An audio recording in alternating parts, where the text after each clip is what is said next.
Amen.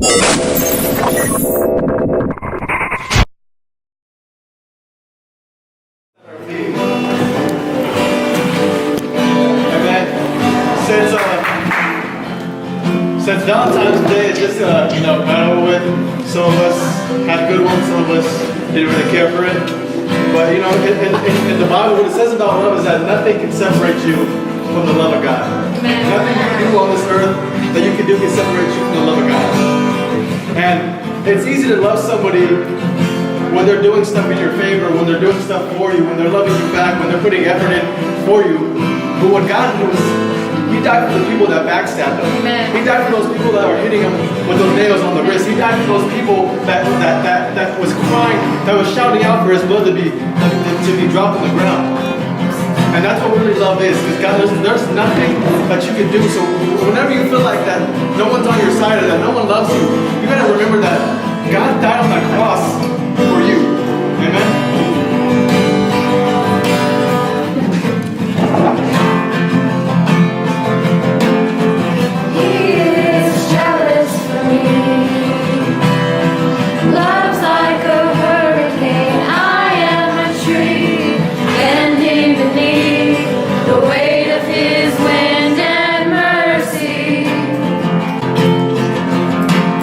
When all of a sudden I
your affections are for me.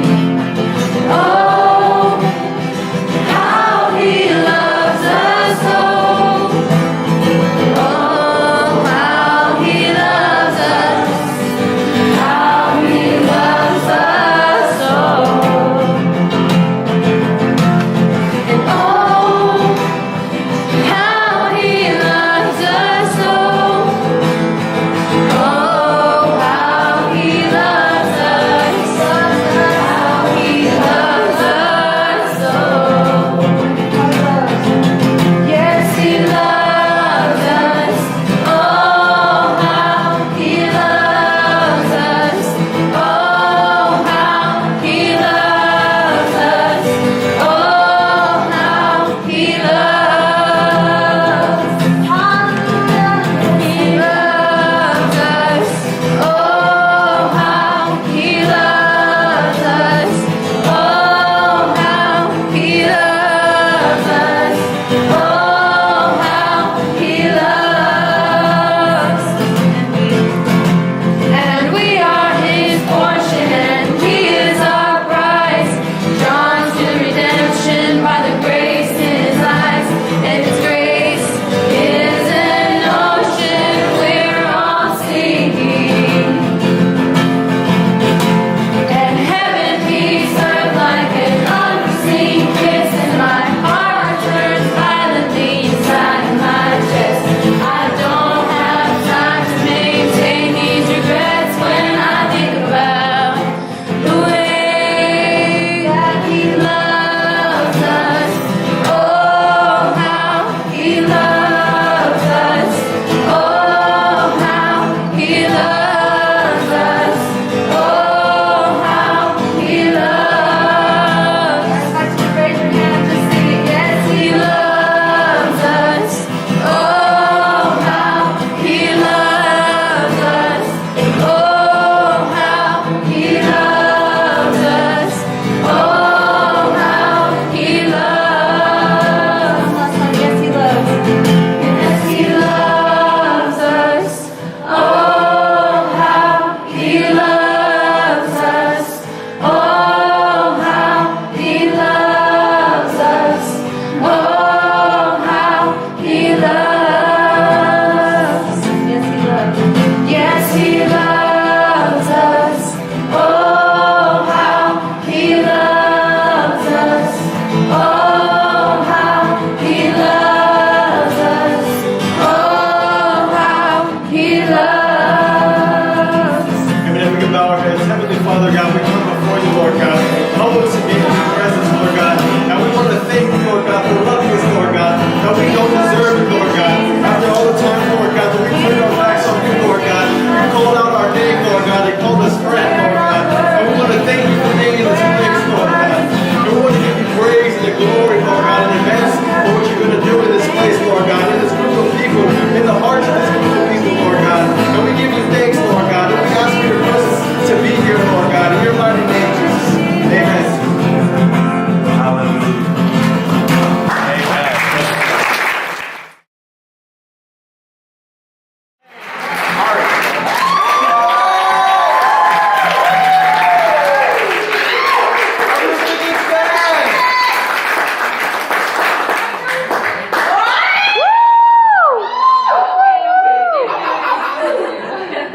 I just want to take the opportunity right now to thank God, because honestly I wouldn't be here if it wasn't for him. And I know you guys are clapping because you're proud of everything our youth is doing, but I just want to take a moment to give God the glory and the honor. Amen. It's not me, it's him. Amen. And I just want to start with a quick word of prayer, really quick, if everybody could just bow their heads with me. Lord Jesus, I thank you, Father God, Lord, for the opportunity you have given me, Lord. I thank you for Brother Randy and our pastors, Lord Jesus. Lord, I praise you and you want in my mind and my heart right now, Lord Jesus, that you would be your word and not my own. Lord, and I thank you and give you all the glory in Jesus' name. Jesus' name. Amen. So this year I decided that I wanted to strengthen my relationship with God, and by doing so I decided that I was going to dedicate my own time. And so I'm doing this 52-week Bible plan, and I'm trying really hard, and it is harder than you think, because I challenge myself to read certain chapters every day, and I've been going from beginning to end. And I've been reading Exodus, And at first I was like, okay, God, like, where are you taking me with this? You know, I'm here and I'm reading, but I'm not really feeling like I'm getting a whole lot back from it. And then it was right after Moses freed the Israelites. And so they go into the wilderness and Moses is taking them on this huge journey. And the Israelites are complaining. And they keep saying like, oh, well, God, why are you doing this? Like, are you serious? We were better off being slaves in Egypt because we had certain things and now we don't. And so I want everybody to turn, if you could please, turn to Exodus 16, chapter 16, verse 3, please. All right, I'm going to start. It says, the Israelites said to them, if only we had died by the Lord's hand in Egypt. There we sat with pots of meat and ate all the food we wanted. But you have brought us into this desert to starve this entire assembly to death. And so that part really stuck out to me because God was providing food for them.